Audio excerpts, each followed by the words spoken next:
Hello, this is Microphone Media. Please like, subscribe, and share. Thank you.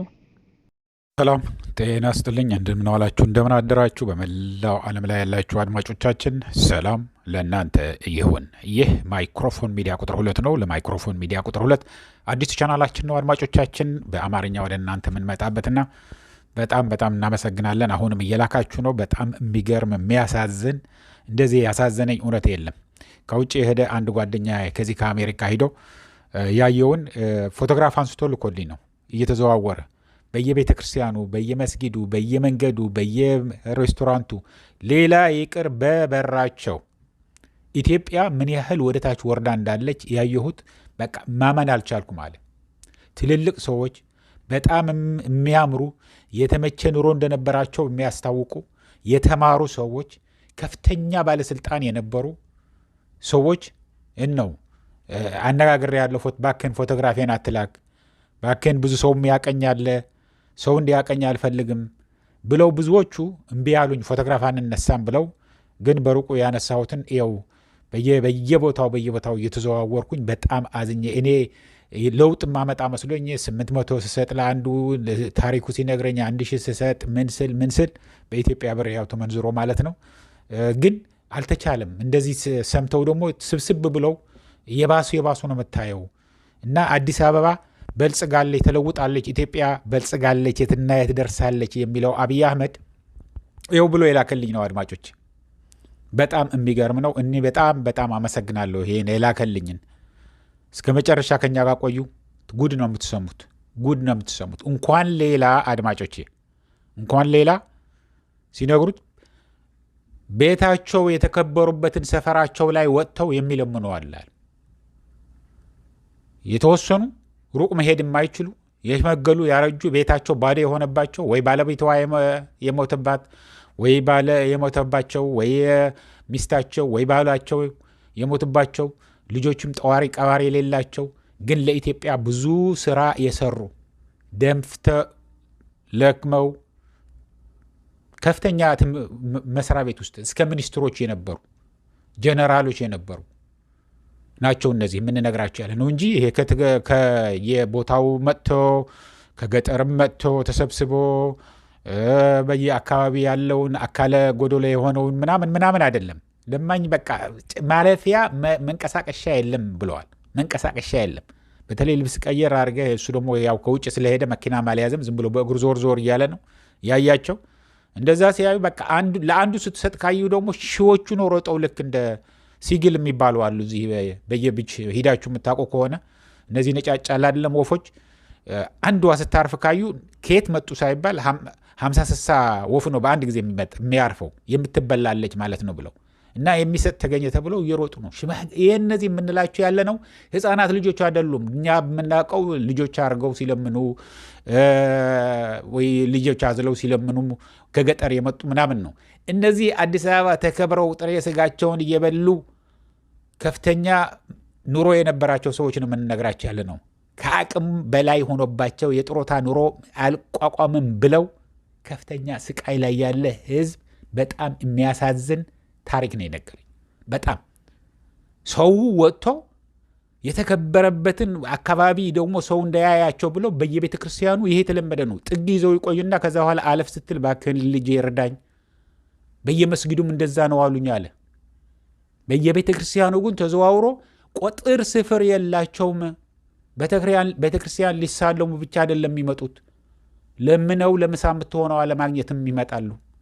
ስለዚህ ይህ ሰውዬ ይችን አገር ምን ያህል እንዳወረዳት ምን ያህል እንዳደቀቃት ነው የምታየው።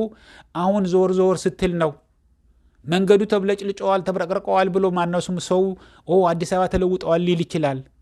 ዞር ብለህ ግን ዞር ብለህ አይንህን ከፍተህ ገልጠህ ስታይ የምታየው የሚለምኑ ሰዎች እንደ ጉድ ነው።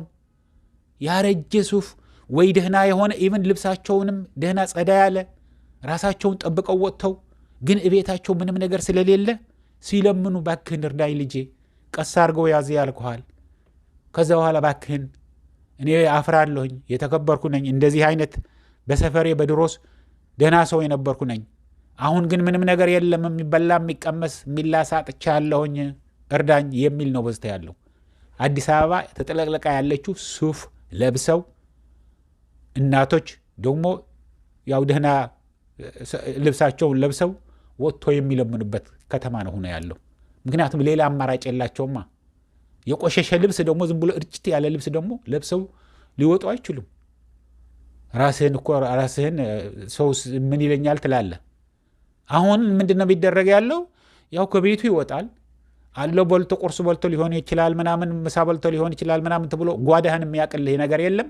ትንሽ ራቅ ብለው በየቤተ ክርስቲያኑ በየመስጊዱ በየአካባቢው በየአደባባዩ ወክ ስታረግ ሳታስበው ጤና ይስጥልኝ ብለው ወይ እጃቸውን ምልክት ያሳዩህና አቤት ብለህ ጠጋ ስትል እባክህ እርዳይ ልጄ።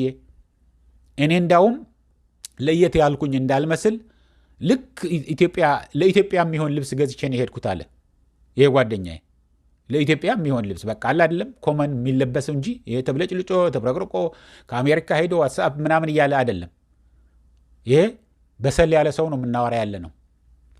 በሰል ያለ ተለቅ ያለ ሰው ነው የምናወራላችሁ ያለ ነው። እና በጣም የሚያሳዝን ነገር አይቻለሁ። ከሁሉ በላይ ያሳዘኑኝ እነዚህ ናቸው።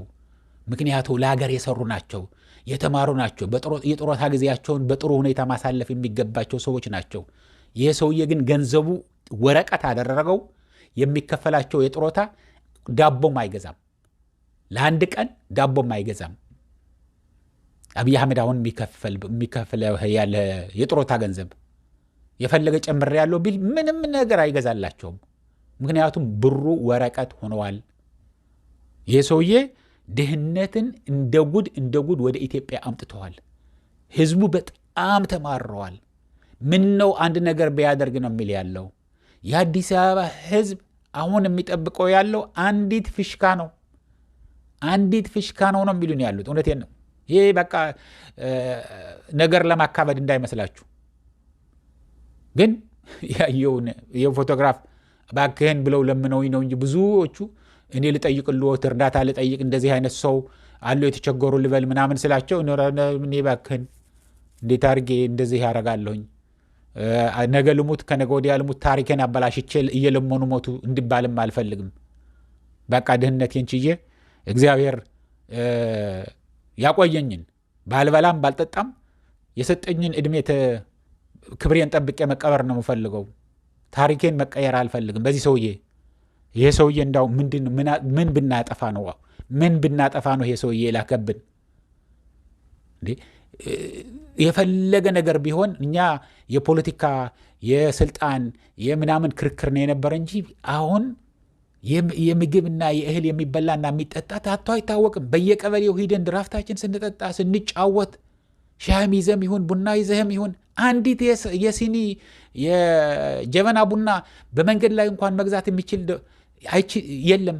አባት ጡረተኛ እነዚህ የሰሩ የተማሩ ነው የምንነግራችሁ ያለ ነው አድማጮቼ።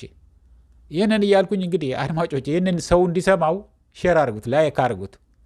እኔ በጣም አደንቃለሁ ወንድሜ፣ ይህንን በመላክህን ላክልን። አሁንም እስከነ ፎቶግራፉ አትላክ። የሰዎቹ ሌላውንም ለየት ያለ ነገር ካገኘህ ላክልን፣ ሁላችሁንም ላኩልን። ስልክ ቁጥራችን አሁንም ለማታውቁት በዋትስአፕ ነው የምትልኩልን። 01 ብላችሁ ትጀምራላችሁ 585 673 5563 አርጋችሁ ላኩልን። ይህንን እያልኩ አሁን እዚህ ይበቃኛል። እስከሚቀጥለው ጊዜ ድረስ ሰላም፣ ደህና ወዱ።